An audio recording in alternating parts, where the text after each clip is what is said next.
Hello, I'm Mia Hope, and I'm going to be presenting on the Groningen Protocol and whether it is morally permissible or not. And before I begin, I want to pose a question. Under what conditions, if any, is it morally acceptable to take active steps to end the life of a severely impaired newborn? This question essentially asks whether active euthanasia, or actively taking the measures to end a life, can ever be morally justified for infants. Now, considering that active euthanasia is unlawful in most of the world today, this question wouldn't even come up in our medical community. It would more often be a question of passive euthanasia and the morality of that, where a doctor would withhold or retract treatment to allow an infant to die. However, in the Netherlands, active euthanasia is actually legal for those over the age of 16, and it's been this way since 1985. Because of this, the utilization of active euthanasia on infants is a current debate. Those that support this believe that it could be morally acceptable to actively euthanize an infant if and only if it is in the infant's best interests. Obviously, this whole process would have to be super strictly regulated, which brings me to the Groningen Protocol. So what is this thing?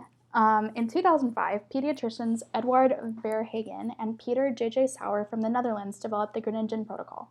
This is a clinical protocol meant to be used in cases where active euthanasia for an infant is a consideration. Now, this would only apply to a specific type of severely impaired infant, those with chronic and painful conditions that are non-terminal. It wouldn't necessarily apply to infants with no chance of survival or infants with a poor prognosis and that are ICU dependent because passive euthanasia, or withholding or withdrawing of treatment with the intent of death, is already more morally permissible. And strictly speaking, what is the Groningen Protocol? This gives 5 main requirements that must be fulfilled in order to justify the active euthanasia of infants.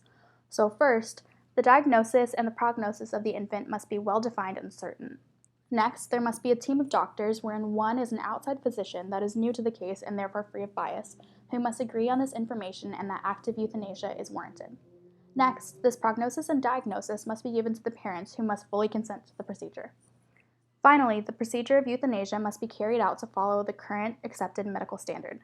There's also the further note that the infant is suffering unbearably and hopelessly, and of all of these criterion, this last one is the most subjective, which makes it the most easily picked apart, which brings me to my next point of important ethical considerations to take into account when determining whether the Groningen Protocol can actually morally justify the active euthanasia of infants. In his counter-argument against the utilization of this protocol, Alexander Kahn brings up 2 important points as to why the protocol should be rejected.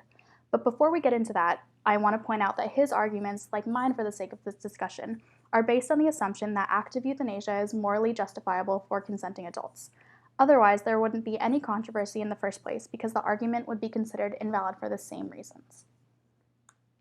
Now, Kahn refers to one of the criteria of the protocol: the hopeless and unbearable suffering must be present in the infant. This is where he finds the most problems with the argument. It is a question of whether the baby's suffering is unbearable and hopeless. If it is, then this is reason enough to believe that it is genuinely in the infant's best interest to be euthanized to ensure they do not suffer. However, this brings up 2 main problems.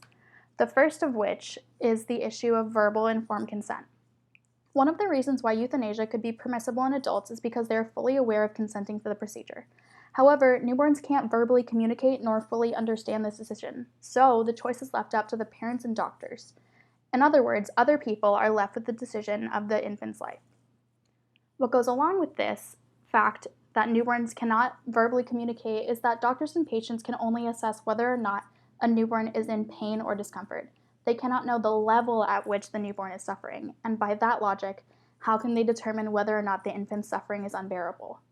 And additionally, suffering is subjective. What's unbearable to me could be just tolerable enough for you. And this is an important differentiation for the question of active euthanasia for newborns. For example, if I decided that my suffering was too great, then I could ask to be euthanized, and that would be my autonomous choice. However, the difference with newborns is that that judgment decision would fall onto somebody else. The subjectivity of suffering is something that is personal, and Kahn rejects the idea that someone else can make a quality of life judgment on somebody else and decide that their suffering is unbearable. Which brings me to the main question that Kahn poses in opposition of the procedure. Can we positively determine that a severely impaired newborn's suffering is unbearable? And if not, he says, then it's safer to ban the protocol altogether. He makes an interesting point. A key principle of medicine is to swear to do no harm above all else. He thinks it's better to be safe than wrongfully prematurely end a life. But then we have to consider, what about all those infants whose lives will truly be so full of unbearable suffering where they truly are better off dead? They're forced to have a life full of pain. Is it ethical to make them do so when we have the technology to safely relieve them of their pain and suffering? One thing is for certain, the Greningen Protocol has its holes. But that isn't to say the answer to the beginning question will always be no. There may well be conditions in which it's morally acceptable to take active steps to end the life of a severely impaired newborn. The Greningen Protocol, however, may simply not give enough justification.